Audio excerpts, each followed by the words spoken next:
क्या पढ़ेंगे? परिमाप। क्या पढ़ेंगे? परिमाप। परिमाप और क्षेत्रफल। ये जो है अध्याय 11 का है। सबसे पहले हम लोग जाने कि परिमाप क्या होती है, परिमाप का मतलब क्या होता है वो जानेंगे। फिर जो है हम लोग उसके बारे में पढ़ेंगे। ये शब्द से ही पता चलता है कि परिमाप में दो शब्द हैं। कितने शब्द हैं? दो एक अलग अलग, पढ़ी और माप। पढ़ी और माप दोनों मिला करके हो गया परिमाप। दोनों मिला के क्या हो गया? परिमाप। अब जैसे इसमें दिया हुआ शब्द पढ़ी, एक दिया हुआ है पढ़ी।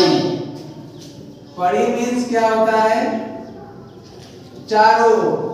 पढ़ी मीन्स क्या होता है? चारों ओर। इसका अर्थ, पढ़ी का अर्थ होता है चारों ओर। चारों ओर। पढ़ी का अर्थ क्या हुआ? चारों ओर। माप। माप मीन्स होता है मापना। माप का अर्थ होता है मापना। माप का अर्थ क्या होता है? मापना। अब यह मापन भी कर सकता है इसको। तो पढ़ी और माप दोनों मिला दिए तो परिमाप हो गया। अब इसका अर्थ पर आते हैं। पढ़ी का अर्थ होता है चारों ओर, माप का होता है मापना। मतलब चारों ओर जो मापते हैं वो क्या होगा? परिमाप। वो क्या होगा? परिमाप। तो परिमाप का अर्थ समझ गया कि चारों ओर मापने, मापन जो होता है ना वही परिमाप होता है।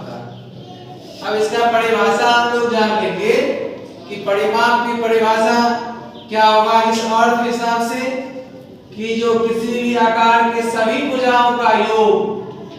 सभी भुजाओं का योग। तो परिमाप में हम लोग लिखेंगे किसी भी आकार, कोई भी आकार हो, चाहे त्रिभुज हो, चतुर्भुज हो, पंचभुज हो, षट्भुज हो, कोई भी आकार का रहेगा उसके सभी भुजाओं का क्या होगा? योग। सभी भुजाओं का योग को हम लोग क्या कहेंगे? परिमाप। किसी आकार, किसी भी आकार के या किसी आकार, किसी आकार, किसी आकार के सभी भुजाओं का योग, के सभी भुजाओं का योग, का योग क्या कहलाएगा? परिमाप। किसी आकार के सभी भुजाओं का योग परिमाप कहलाती है। परिमाप कहलाती है।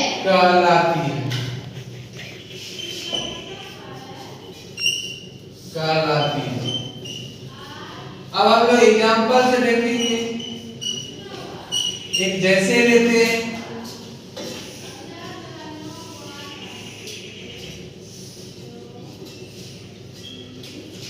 अब इस तरह से है।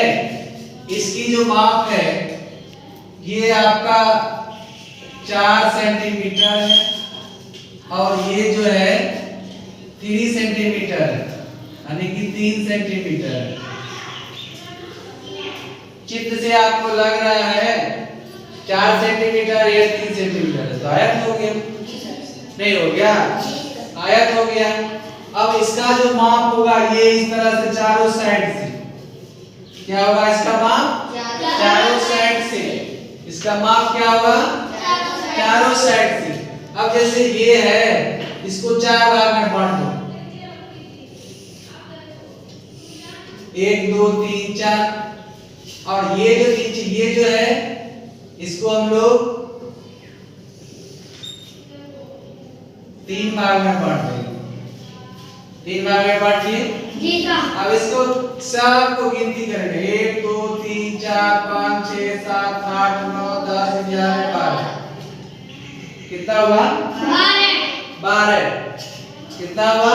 12। अब इस तरह से तो 12 हो रहा है, लेकिन परिमाप में क्या होगा? सभी भुजाओं का योग। परिमाप में क्या होगा? सभी भुजाओं का योग। जहाँ वो भुजा होगा इसका सबका क्या करेंगे? जोड़ेंगे ना। तो अब जैसे जोड़ेंगे तो 4 इधर 4 इधर, 3 इधर 3 इधर होगा, नहीं होगा? 3 इधर 4 इधर। तो कहने का मतलब ये है, क्यों कह रहे हैं? क्योंकि ये आयत है। आयत का आमने सामने की भुजा क्या होती है? बराबर। ये 4 थे, ये 4, ये 3 थे, ये 3 होगा। अब ये 3 होगा, हम लोग क्या कहते हैं? किसी आकार के सभी भुजाओं का योग। तो सभी भुजाओं का योग यहाँ क्या हो जाएगा?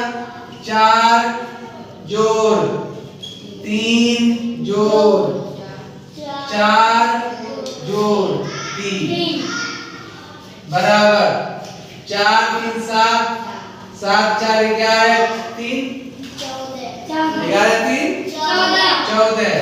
ये हो गया 14 सेंटीमीटर। इसका परिमाप कितना हो गया? 14 सेंटीमीटर। अब आप देखिए, ये इसकी परिमाप हो गया। इस तरह से हम लोग परिमाप इसको निकालते हैं। सभी भुजाओं को क्या करते हैं? सभी भुजाओं को क्या करते हैं? जोड़ते हैं। सभी भुजाओं को क्या करते हैं? जोड़ते हैं। और तो सभी भुजाओं को जोड़ करके हम लोग इसमें कर लिए ना, यही परिमाप हुआ। तो परिमाप समझ गया? जो किसी भी आकार का, कोई भी आकार का होगा, कोई भी चित्र होगा, उनके सभी भुजाओं का योग। ये तो इस तरह से था, त्रिभुजों लेंगे इस तरह से, तो त्रिभुज का ये भुजा ये भुजा ये भुजा सबको जोड़ देंगे।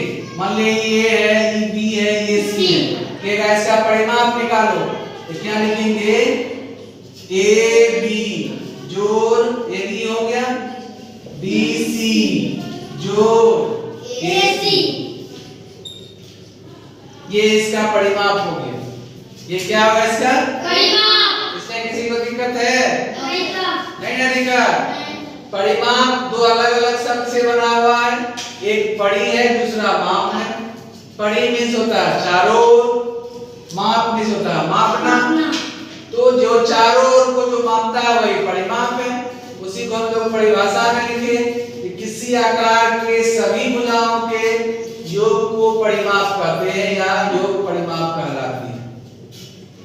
इसमें किसी को दिक्कत है? नहीं है?